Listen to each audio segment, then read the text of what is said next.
नमस्कार दोस्तों, मैं सुनीता और आप सबका स्वागत करती हूँ अपने गार्डन में। और आप इस समय देख रहे हैं आपका अपना है channel enjoy pubs and plants. Friends, हमारे गार्डन में बहुत सारे खूबसूरत प्लांट्स होते हैं और जो परमानेंट भी है, अपने आप में ये कलर बिखेरते हैं हमारे गार्डन में। लेकिन इनका भी एक ग्रोइंग सीज़न होता है और जब इनका ग्रोइंग सीज़न जाने लगता है, इनके लिए एडवर्स कंडीशंस आ जाती हैं और उस समय इन प्लांट्स के लिए बड़ी मुश्किल खड़ी हो जाती है अपने को सरवाइव करने के लिए। तो फ्रेंड्स, ऐसा है, ये खूबसूरत सा प्लांट है कोलियस की तरह, ये क्रोटन। देखिए कितनी खूबसूरत इसकी पत्तियां हैं और बहुत सारे कलर कॉम्बिनेशन में, बहुत सारी वेरीगेटेड लीव्स में ये मिल जाती हैं। मेरे पास तो अभी ये सिर्फ 2 है और देखिए इसकी लीव्स थोड़ी मुड़ी हुई सी हैं और कलर देखिए कितना खूबसूरत है। आपको मार्केट में, नर्सरी में बहुत सारे दिख जाएंगे इस तरह के। लेकिन ठंड जब आती है तो इनके लिए बड़ी मुश्किल खड़ी हो जाती है और ये धीरे धीरे एनवायरनमेंट में ये एडजस्ट नहीं हो पाते हैं और धीरे धीरे इनकी पत्तियाँ गिरने लगती हैं और कई बार ये प्लांट, इनकी जड़ भी सूख जाती है। तो आज हम इसी विषय पे बात करेंगे कि ठंड में हम इनकी देखभाल कैसे करें ताकि ये खूब अच्छे से सरवाइव करते रहें, इनकी पत्तियां ऐसी बनी रहें। तो कुछ बातों का हमें खास ख्याल रखना है। उन बातों को अगर हम अमल करेंगे, उन बातों पर, तो ये प्लांट हमारा बिल्कुल बचा रहेगा और सालों साल हमारे गार्डन में बना रहेगा। तो पानी देने के लिए आपको इसकी ऊपरी लेयर को चेक करना है। अगर ऊपरी लेयर एक बिल्कुल सूखी दिखे तभी आप पानी दीजिए, क्योंकि जाड़े में एवेपोरेशन बहुत कम होता है, ह्यूमिडिटी बहुत रहती है, ठंड भी रहती है, पानी उड़ता ही नहीं, भाप बनता ही नहीं है। तो बिल्कुल ध्यान से आप दीजिए, चाहे आपको बेशक 4 दिन, 5 दिन, 6 दिन का इंतज़ार करना पड़े, क्योंकि वो आपके लोकेशन पे डिपेंड करता है। कहीं बहुत ज़्यादा ठंड पड़ती है, कहीं हल्की ठंड पड़ती है, कहीं कभी कोहरा है, कभी कुछ है। तो मौसम को देखकर और मिट्टी को चेक करके ही आपको पानी देना है। और पानी जब आप दीजिए तो देख लीजिए कि ड्रेनेज होल खुला है या नहीं खुला है। ड्रेनेज होल का बहुत बड़ा महत्व होता है। जो हम टेरेस गार्डनिंग करते हैं, गमले में लगाते हैं, तो अगर आपका ड्रेनेज होल बंद है तो रूट रॉट से ये प्लांट मर सकता है। और फिर उसको बचाने के लिए बिल्कुल ड्रेनेज होल को आप बिल्कुल इसको रिपोर्ट नहीं करेंगे। ड्रेनेज होल को अपनी किसी टेक्निक से, पेचकस से या किसी बड़ी कील से आप गमले को थोड़ा सा टेढ़ा करके ड्रेनेज होल को खोल देंगे। तो सबसे बड़ी चीज़ जो है पानी।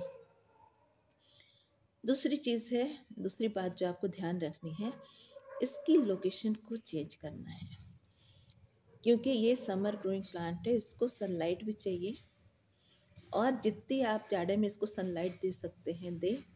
लेकिन ऐसी जगह रखें जहाँ पर इसको सनलाइट तो मिले लेकिन इसके ऊपर शीत ना गिरे, इसके ऊपर फ्रॉस्टिंग ना हो, ताकि इसकी लीव्स जो हैं वो डैमेज ना हो।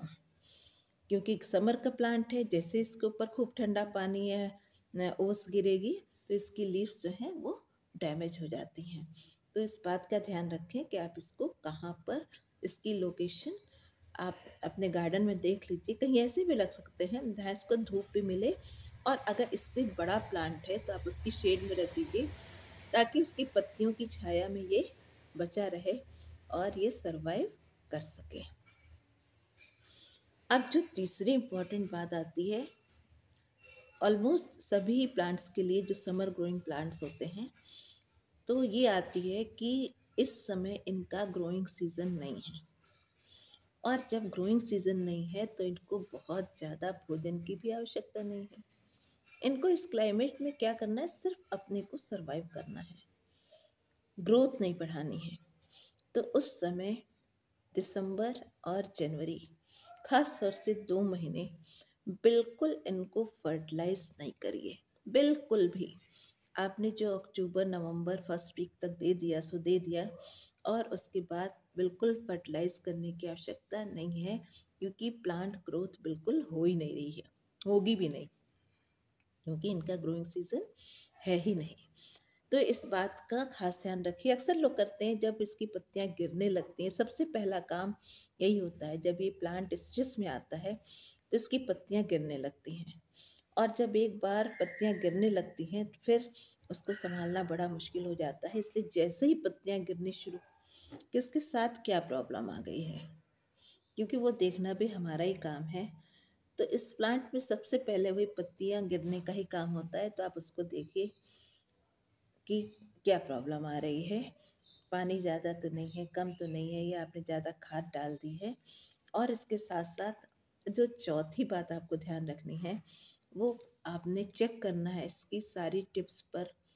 पत्तियां गिर रही हैं तभी भी, और नहीं भी गिर रही हैं, तो ये ठंड में सभी पौधों में, इसमें ही नहीं, सभी पौधों में इन्फेस्टेशन काफ़ी ज़्यादा तेज़ी से होता है।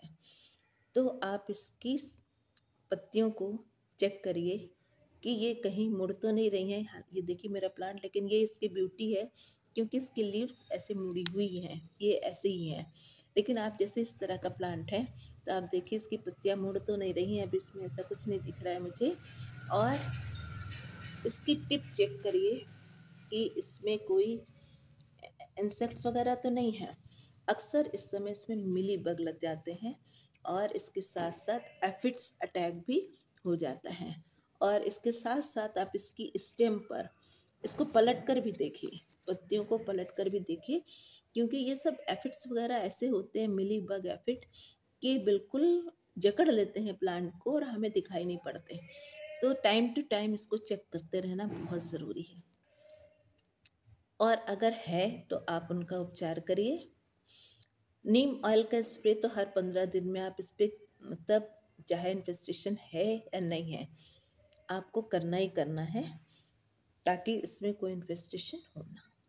और अगर है तो कुछ ज़्यादा ही उपचार करना पड़ सकता है। उसके लिए आप, अगर मिलीबग लग गए हैं, तो उसका सबसे आसान तरीका होता है कि आप 1 लीटर पानी में 1 चम्मच के करीब कोई भी सोप, लिक्विड सोप ले लीजिए, उसको अच्छी तरह से मिक्स करके इसका स्प्रे कर दीजिए। तो मिलीबग जो है वो सारे नीचे गिर जाते हैं। और फिर थोड़ी देर बाद उन प्लांट्स को धो दीजिए, आधे पौन घंटे के बाद, ताकि जितने मिलीबग थोड़े बचे भी गए हों, थोड़ा प्रेशर देकर उनको वॉश कर दीजिए, ताकि वो नीचे गिर जाए। और एक बहुत अच्छा काम आप कर सकते हैं, नीम ऑयल तो हो ही गया, या सॉप सॉल्यूशन, और उसके साथ साथ अगर आपने बायो एंजाइम बना रखा है, तो ये बहुत अच्छा तरीका है इन्फेस्टेशन को दूर करने का या न लगने का। तो आपके पास, आपने अगर लहसुन और मिर्च का या चावल का बायो एंजाइम बना रखा है, तो आप उसको डालिए, सारे इन्फेस्टेशन दूर हो जाएंगे। और अगर वो भी नहीं है, तो प्लांट की हेल्दी ग्रोथ के लिए, हालांकि जाड़े में नहीं होनी है, लेकिन जो बायो एंजाइम होता है, वो जो है वो प्लांट की इम्यूनिटी को बढ़ाता है। तो जब इम्यूनिटी प्लांट की अच्छी रहेगी, तो ज़ाहिर सी बात है उसमें कोई सा भी इन्फेस्टेशन होगा ही नहीं। तो आप कोई सा भी बायो एंजाइम, अगर आपके पास वो दोनों नहीं है, चावल का या मिर्च और लहसुन का नहीं है, तो जो सा भी आपके पास बायो एंजाइम है, आप उसका स्प्रे हर 15 दिन में कर दीजिए। और उसकी भी एक मात्रा है कि आप 1 लीटर पानी में 8 या 10 ml, बहुत ज़्यादा नहीं डालना है क्योंकि बहुत स्ट्रांग होता है, तो 8 या 10 ml आपको डालना है अंदाजे से ही, या एक ढक्कन आप ले सकते हैं। एक ढक्कन 1 लीटर पानी में डालकर आप उसका स्प्रे करिए, पूरे प्लांट में करिए। पत्तियों की टिप पर तो करना ही करना है, पत्तियों के ऊपर, और साथ साथ इसकी बैक साइड में भी, क्योंकि बैक साइड में ही इंसेक्ट्स को खूब अच्छा स्पेस मिल जाता है, जहाँ वो दिखते भी नहीं हैं और हमारे प्लांट्स को डैमेज कर देते हैं। तो पूरे प्लांट में आपको देख के अच्छे से स्प्रे कर देना है, ताकि कोई इन्फेस्टेशन ना हो। तो यही कुछ खास बातें हैं जो आप ध्यान रखेंगे तो आपका क्रॉटन बिल्कुल ठंड को बर्दाश्त भी करेगा। और 2 ही महीने हैं, 2 ढाई महीने, और उसके बाद जैसे ही फरवरी आएगी ये अपनी ग्रोथ पकड़ लेगा और अपनी खूबसूरती से आपके गार्डन को 4 चाँद लगाएगा। तो जैसे कोलियस की तरह से ये भी बहुत वेरीगेटेड इसमें वैराइटीज़ आती हैं, तो आप उसको अपने गार्डन में अच्छे से रख सकते हैं। तो आज के लिए बस इतना ही, फिर मिलते हैं किसी नए वीडियो में किसी नई जानकारी के साथ। तब तक के लिए नमस्कार। और हाँ, चैनल पर अगर नए हैं तो सब्सक्राइब कर दीजिए, और अगर वीडियो पसंद आया हो, कुछ जानकारी सी लगी हो, तो लाइक और शेयर ज़रूर कीजिए। Thanks for watching.